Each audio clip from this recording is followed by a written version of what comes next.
Back to today's video. Today is Friday, September 20th, 2024, and today we are going to be talking about a poll that was released yesterday from the Morning Consult showing that in the battleground state of Texas, Senator Ted Cruz, the Republican here, incumbent, first elected in 2012, is now losing to Representative Colin Allred, the Democratic nominee for Senate here, for the first time ever in a series of polls of this election cycle.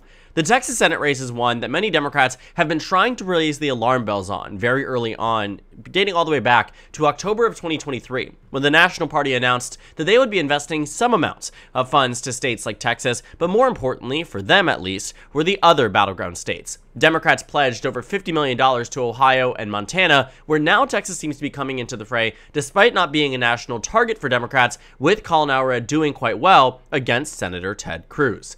Now, Texas has a very interesting past. In 2018, the Democrats came very close to winning this Senate race against then Senator Ted Cruz. They lost by just 2.6% across this state, a massive performance here for the Democratic Party, and a quite impressive one, given the recent elections. Donald Trump had just won the state 2 years prior by 9 points over Secretary Hillary Clinton.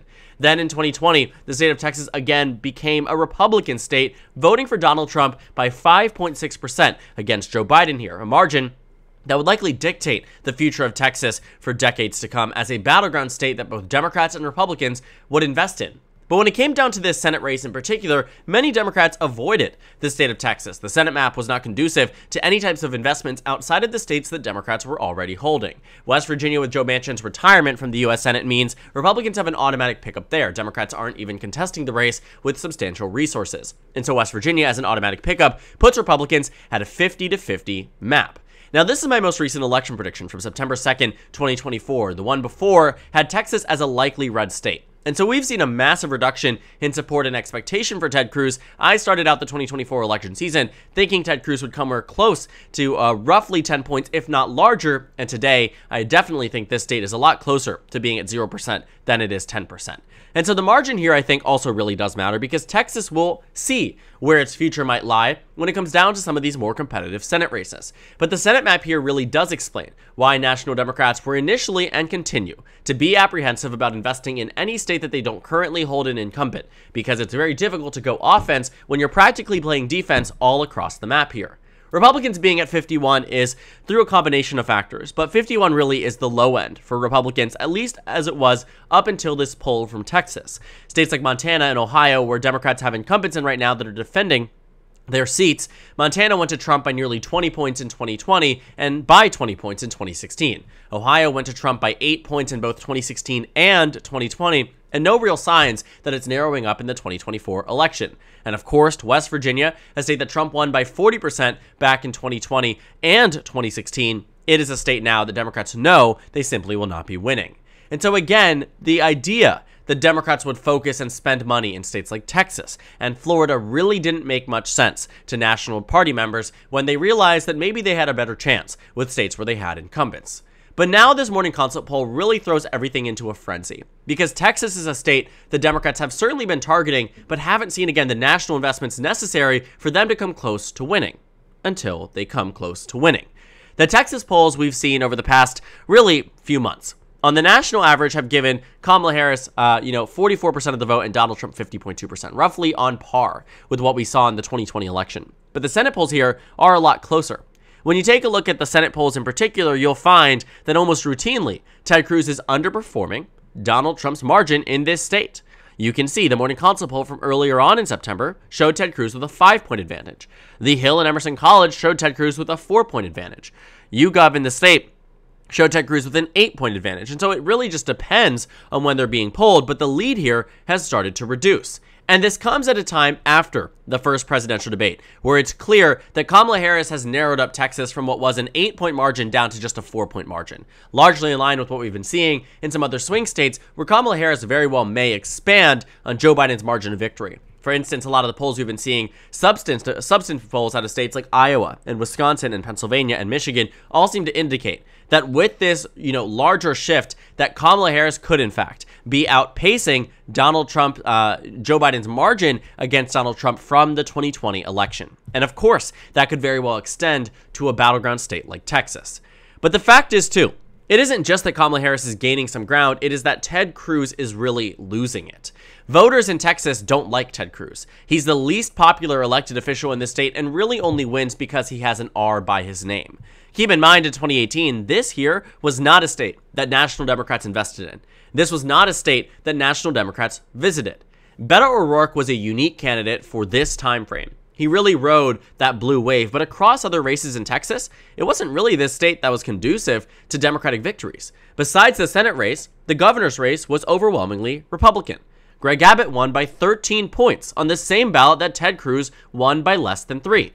The lieutenant governor's race was 5 points, but Dan Patrick was unpopular, and Democrats did in fact see a surge in support for their Democratic nominee here, but even then, 5 is greater than 3.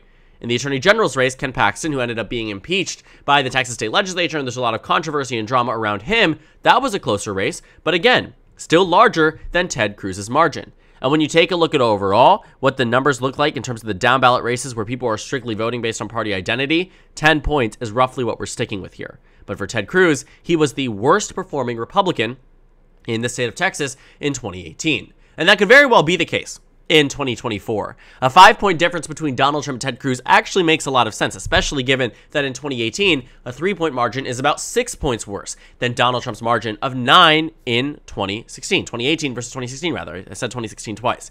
Ted Cruz's underperformance was something that marked a future generation, likely of Texas leadership, where at some point in the near future, Democrats will have a statewide victory in Texas, and right now it might look like that is coming down to the Senate race. Now, if Texas truly does become a state that Democrats can win in the 2024 race, that is pretty much wraps for the Republican Party when it comes down to the Texas, for the future of the United States Senate. I have to really help us understand the implication of what a Democratic majority in the Senate with a Democratic House and a Democratic president, a Democratic trifecta would do, because I think it's something that really gets lost in the weeds of things here. But what we would likely see is the possibility of Democrats winning in Texas again in another future map, building up the majority to a point where states like Ohio, you can afford to lose at that point. And then look at the rest of the map. The trends here are good for Democrats. Popular incumbents in the Rust Belt, a newly elected incumbent in Michigan, newly elected incumbent in Arizona, popular candidates across the board here. Where would a map like this give Republicans an opportunity to win unless it was a red wave year? It doesn't have many opportunities. And if Texas does flip too, think about the numbers game here in the U.S. Senate. What if Democrats abolish the filibuster and pass a law or pass give statehood to Washington, D.C.? 2 new senators pop up. The majority number's 51, Democrats at 52. Now, I'm not saying that's what's going to happen, but that's a possibility, right? And it's something that I think we have also seen Republicans consider. What happens if they win the trifecta? What happens if they win? Do they axe the filibuster now that Democrats have had heavy conversations about it? It's a lot of different things, but Texas really is an important state, and it's one that we really didn't see coming. This is my map again from September 2nd. My map before had Republicans at a likely margin in Texas. There were times where I thought that this race might actually be a safe Republican state, and that's because there wasn't any focus or attention from the National Party. But now, there is. And now Ted Cruz is agreeing to a presidential debate for the first time in this campaign cycle, saying that he is agreeing to a statewide televised debate against Colin Allred. The Republican playbook we have seen over the past 3 years is that in moments where the debate might lose you support, if you're already up, you don't debate. Right, that's why we saw many Republicans, including Donald Trump now, taking a page out of that handbook on the national scale. When you did it in the GOP primaries, it's very clear. If you're already leading and dominating, you don't need a debate. If voters in Texas have already made a decision that they want Ted Cruz to be the next senator, there would not even be a conversation. A lot of the times, when candidates are running against opposition party candidates, where, they don't think this is worth their time, or they think their time is better spent in Washington, D.C., or whatever it might be, right? Incumbents make decisions all the time that drive, are driven by the polling data, driven by the fundraising data, driven by their electoral odds. The fact that Ted Cruz is even accepting this debate, on one end, is good that candidates are able to debate and that voters get to hear from both of them. Objectively, that's a good thing. But in terms of what it sends a message for, Ted Cruz would be denying a debate to deny legitimacy to Colin Allred if he wanted to do so, if he didn't think it mattered.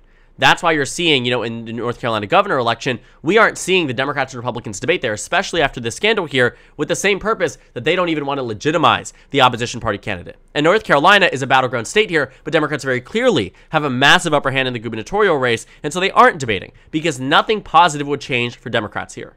And now, what we're finding is that Ted Cruz and Colin Allred at this point, when it comes down to the Senate race, are debating because Ted Cruz is looking at numbers like these. The numbers were released yesterday. Today, Ted Cruz's team agrees to a debate. This is not something that happens by coincidence. The morning consult data is clear. Ted Cruz's favorabilities are down. Ted Cruz's electoral odds are down. And while I don't think today I would predict Colin Allred as the victor in the state of Texas, I think we're a lot closer to a strong possibility of that being our reality in this cycle than we were ever before. I still think Ted Cruz is going to win, but now we're upping Colin Allred's chances to 20-25%. That is phenomenal for a Democrat in Texas. I don't think Kamala Harris has those odds at all. I think she's at 5-10% at most in Texas because it's a state the Democrats haven't been able to tackle since President Jimmy Carter. They've had governor elections where they've won, but recently it's been Republican, Republican, Republican, Republican, Republican in all of the statewide elected races, winning the majority vote in the presidential as well as the Senate races.